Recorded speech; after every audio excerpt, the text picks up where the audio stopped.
The ex-librarians didn't know their work would come in handy when they broke the seal on King Hop's tomb and met an Egyptian dandy. Reverse the curse, reverse the curse. What could be worse? Go call a hearse.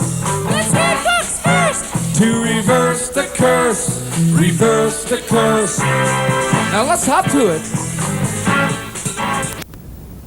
Watch where you're going, Vera. Oh, I'm sorry, boss, but it's so dark in here.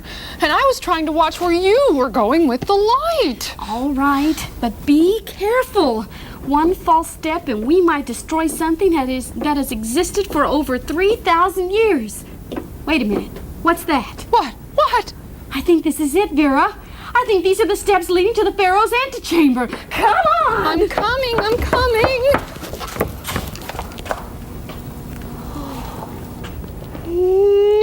Neato-reato. Neato-reato? Is that all you can say? Why, this has to be the archaeological find of the century. Even better than Howard Carter's discovery of King Tutankhamun's tomb in the 1920s. Vera, we've done it. We have discovered the unplundered tomb of King Hoptuit, the least known pharaoh of the 19th dynasty of the New Kingdom in ancient Egypt. This is no laughing matter, Vera. Do you know how long I have worked towards this moment? The ridicule I have had to put up with, being a librarian from Nebraska, turned archaeologist and adventurer. Who's laughing? That's the spirit, Vera. Did you say Ka, Vera? You're absolutely right. In Egyptian, Ka means the spirit. And now that I'm a full-fledged archaeologist, I should use the lingo of the trade. But I... Now, Vera, I've told you. Just because all you used to do was dust bookmarks doesn't mean that you are not qualified to be an archaeologist's assistant. Didn't we read every book the library had on the subject? Yes. Well, then what's the matter? I'm scared. What? I'm afraid. I can't hear you, Vera. Speak up. Well, I just meant to say that I'm deeply and thoroughly concerned that with the least provocation, I might drop dead from fright or something else. Are you still worried about that silly old curse? Oh, you bet your sweet mummy I am. Come on, Vera. I've told you. Well, just because a few people in Howard Carter's party passed on shortly after they found the tomb is merely coincidental with that old warning that whoever breaks the seal on a pharaoh's tomb will die. Well, maybe. But ever since we broke the seal on this tomb, I haven't felt too well. Well, that's because there aren't any windows in here. It is a little stuffy. You can say that again. There, you see? Now you wait here while I go out in the Jeep and get another lantern. Well, you can start numbering the items. Oh, you're not gonna leave me down here alone, are you? Now, Vera, are you an archaeologist's assistant or are you not? Well, I don't know. Maybe I should think about it for a while. Come on, Vera. If you get jittery, you can sing to yourself. That'll cheer you up.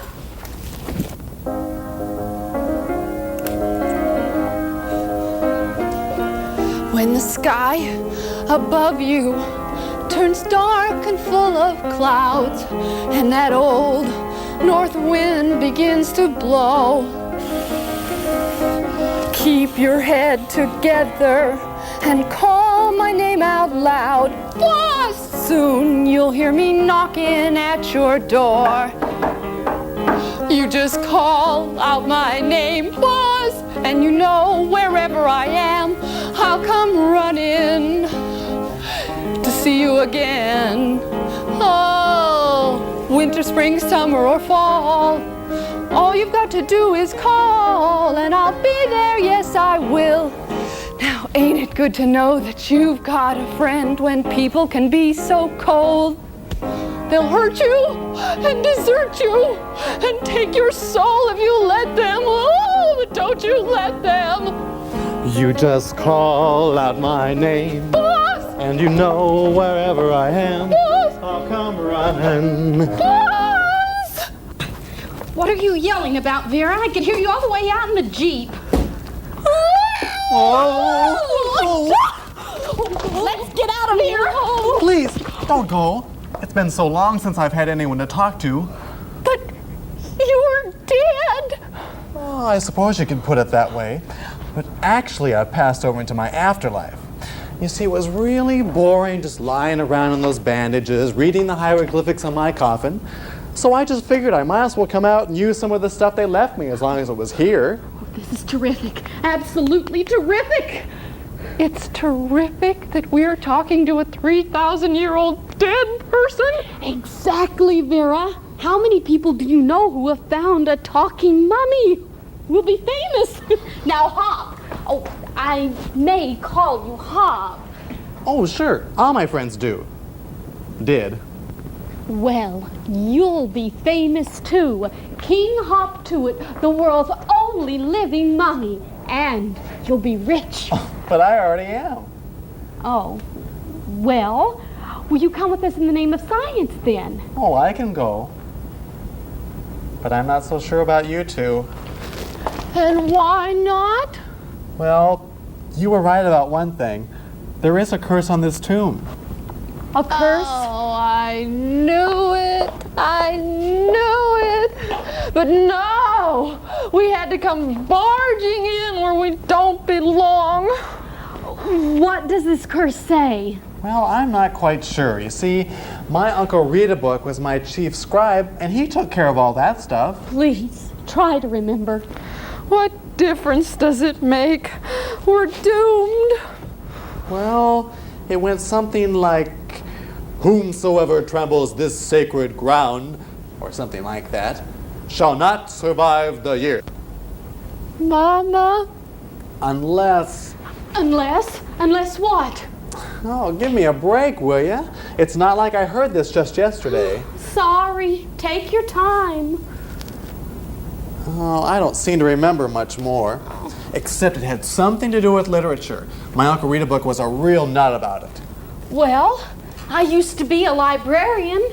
Maybe I could figure it out if you could remember more of it. You just call out my name, my artifact. Oh, I really like that song. Of course, we mostly had songs in the oral tradition in my day. Writing was the latest craze, but there still weren't too many individual authors like the person who wrote the poem in that song. Oral and written traditions. Why, those are the two major types of literature. You know about that? Of course. Ours was a very advanced society. And my uncle was a real strict teacher. Oral literature has stories that have been handed down in cultural groups by word of mouth, and they are told out loud, while written literature has stories that have usually been written by only one author, like the person who wrote that song we sang. Who was it? Carole King, who can look forward to writing many more songs over the years. Well, do you suppose that the curse has something to do with oral and written traditions? Oh, could be. I'm a little rusty on old Egyptian songs, though. Do you know an oral song we can sing? Well, I've been working on the railroad down in the valley. Down in the valley. That sounds like a good one. Well, now this one was handed down by the pioneers in the western United States about 100 years ago. Who are now all dead. Oh, I'm going to go out and look at the sunset. It might be my last. The United States. What an exotic name. It sounds so primitive and exciting. Have you ever been there? Why, Vera and I come from that primitive and exotic place. That's funny. I never thought of it like that. I always thought Egypt was an exotic place. Now that's funny. Will you sing that song from your exotic pioneers? Why, I would be happy to, Hob. Down in the valley, valley so low, hang your head over, hear the wind blow.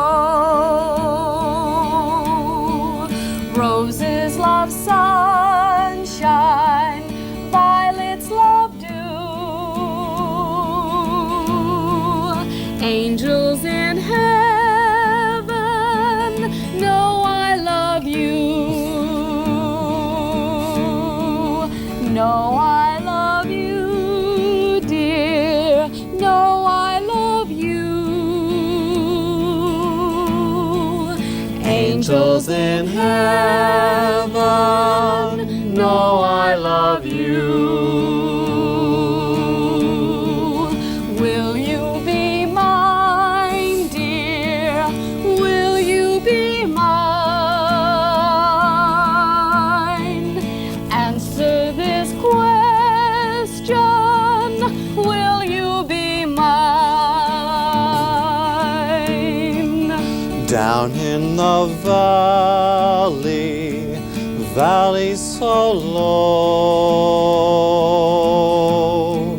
hang your head over, hear the wind blow. Hear the wind blow, dear, hear the wind blow. Hang your head over, hear the wind blow.